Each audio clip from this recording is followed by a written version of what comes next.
A missile that can fly from Kyiv to Moscow in under an hour, carrying a warhead heavy enough to flatten a city block. Sounds like something out of a superpower's arsenal. But it's not.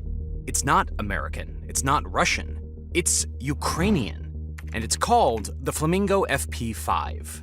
A missile that can fly from Kyiv to Moscow in under an hour, carrying a warhead heavy enough to flatten a city block. Sounds like something straight out of a superpower's arsenal. But this isn't American, it isn't Russian, it's Ukrainian, and it's called the Flamingo FP5. The name might sound delicate, even whimsical, but don't be fooled. This missile is far from soft. It's Ukraine's newest statement to the world, and most importantly, to Moscow. The story behind the Flamingo is as surprising as its capabilities. It all began with a simple mistake. The first missile was painted pink. Instead of correcting it, the engineers leaned into the error, naming it after the color. But the color isn't just cosmetic, it's a tribute to the women who played a pivotal role in building it. Firepoint, the Ukrainian defense company behind this project, didn't copy foreign tech. They started from scratch, using local talent and resources, proving that a nation under siege can innovate at lightning speed.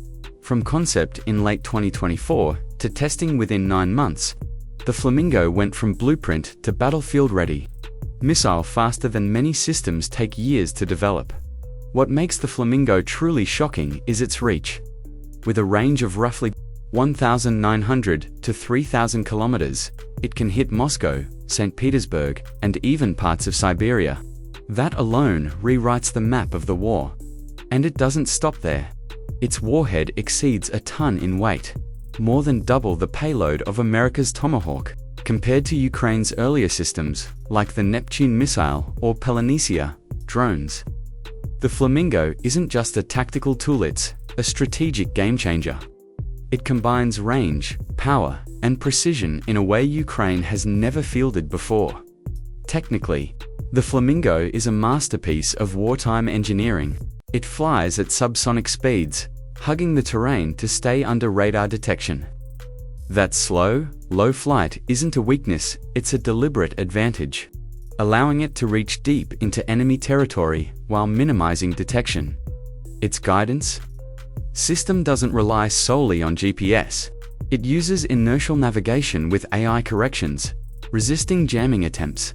And it's mobile, launched from trucks that can fire from multiple locations, making it unpredictable and difficult to counter. Some reports suggest multiple payload options, including high explosives, clusters, and even, hypothetically, future upgrades. The strategic implications for Russia are profound. For decades, Moscow counted on its size and layered defenses to maintain dominance.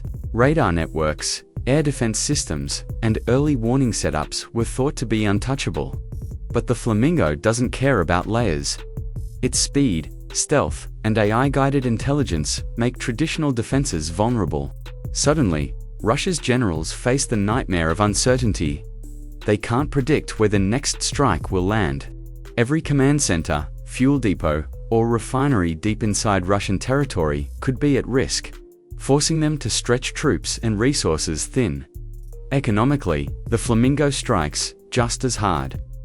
Russia relies heavily on energy exports, and this missile puts refineries, pipelines, and terminals within reach.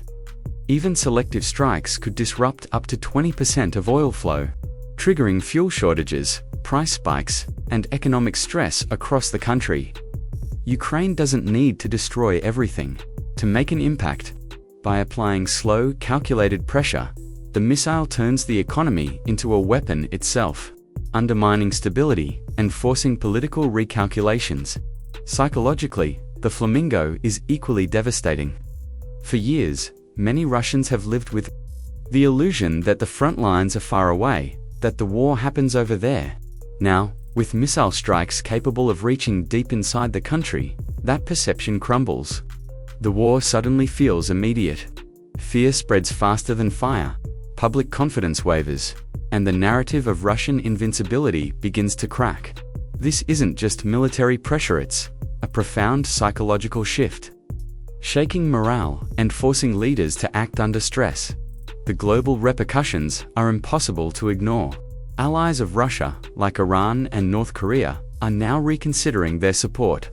Even distant nations are watching closely, taking notes on how a smaller country under duress can produce high-tech, long-range weaponry capable of reshaping the battlefield. Taiwan, for instance, is likely reassessing its defense strategies. Inspired by the idea that innovation and strategic thinking can level the playing field against much larger powers, of course, the Flamingo isn't invincible. Production is still ramping up, shortages could limit numbers, and every launch carries exposure risks. But these are minor obstacles compared to the strategic advantage it delivers. Russia's expensive S-400 batteries and other defenses are suddenly strained. Divert coverage to protect one area and another becomes vulnerable. Launch a salvo of 50 missiles at once, and even the most sophisticated systems struggle to respond. For Ukraine, the benefits are undeniable.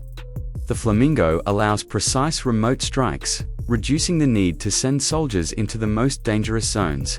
It maximizes efficiency while minimizing risk, letting Ukraine punch far above its weight. And each successful deployment isn't just a tactical victory, it's a strategic message. Ukraine can innovate, adapt, and disrupt. The missile's impact is already being felt beyond the battlefield. Russia's allies are questioning loyalty. Global powers are recalculating strategy, and the old assumption that distance equals safety is fading fast. The Flamingo shows that reach and precision can outweigh sheer numbers. It proves that a determined, innovative nation can shift the rules of engagement. Ukraine didn't just build a weapon, they built a warning. The Flamingo is fast, precise, and disruptive. It forces Russia to rethink military strategies, economic priorities, and political narratives. It demonstrates that innovation, determination, and strategic thinking can influence not just a war, but global perception and alliances. The Flamingo isn't just a missile. It's a statement. It's proof that even a nation under siege can turn the tide through ingenuity. It doesn't just strike targets, it strikes fear, uncertainty, and recalibrates power. The world is watching, and the message is clear. Innovation isn't reserved for superpowers, and deterrence doesn't require a massive arsenal. Ukraine just proved it. Asterisk, a missile that can fly from Kyiv to Moscow in under an hour. Carrying a warhead heavy enough to flatten a city block sounds like something out of a superpower's arsenal. But it's not. It's not American. It's not Russian. It's Ukrainian, and it's called the Flamingo FP5. The weapon is known as Flamingo. Ukrainian Flamingo FP5 cruise missile. Now, Ukraine has announced a potential major breakthrough in its weapons production program, testing its newly developed long-range cruise missile that is produced domestically by Ukrainian defense company Putin. For years, Putin told his people the same story, that Moscow is untouchable for Ukraine, that no weapon from Ukraine cannot reach Moscow. Well, now that promise is looking bleak. Don't let the name fool you though. The name might sound soft, but in reality, it is anything but. This missile, born in the middle of a war, is Ukraine's latest answer to Russian aggression. It's not just a weapon, it's a message. One so loud that even Donald Trump took to Truth Social, warning interesting times ahead. This pink-colored missile isn't just a weapon, it's a turning point. And it might be the unexpected card that finally forces Putin to the table. This turning point arrived on August 18th when Ukraine unveiled something unexpected. A new cruise missile called the Flamingo, developed by Firepoint, a rising defense firm. It wasn't a prototype. It was a weapon that was already rolling off the production line. Ground-launched and mobile, the Flamingo immediately turned heads for one reason: reach. With a range of roughly 1,900 meters, or 3,000 kilometers, it can strike deep into Russian territory, covering areas like Moscow, St. Petersburg, and even parts of Siberia. That alone shifts the balance. But what makes this missile truly dangerous isn't just how far it flies, but what it also carries. Early reports suggest a warhead of over 0 kilograms, which is more than double the payload of America's Tomahawk. And while Ukraine hasn't revealed everything about the Flamingo, What we already know is enough to rattle military planners across the border. This is more than a weapon. It's a warning. Compared to Ukraine's earlier weapons like the Neptune missile or the Paleonesia drones, the Flamingo is in a different league. Sure, the Neptune could hit ships and some land targets, but its reach was limited. On the other hand, Paleonesia drones were used for short-range strikes, but that was about it. The Flamingo, Ukraine's new love child, is the best of both worlds. It triples the reach and packs a punch that makes it a strategic weapon, not just a tactical one. It's not just about hitting targets, it's about completely changing the game that Russia has been controlling. Now, before we dive deeper into its impact, let's talk about the name, because it's not what you'd expect. As you might have already guessed, that nickname came from its initial pink color. Yes, a pink-colored missile. You see, the first Flamingo missile was painted pink by mistake.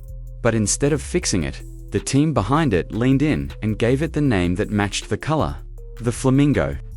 It wasn't just a joke. It was a tribute to the women who helped build it, especially the one leading production at the time.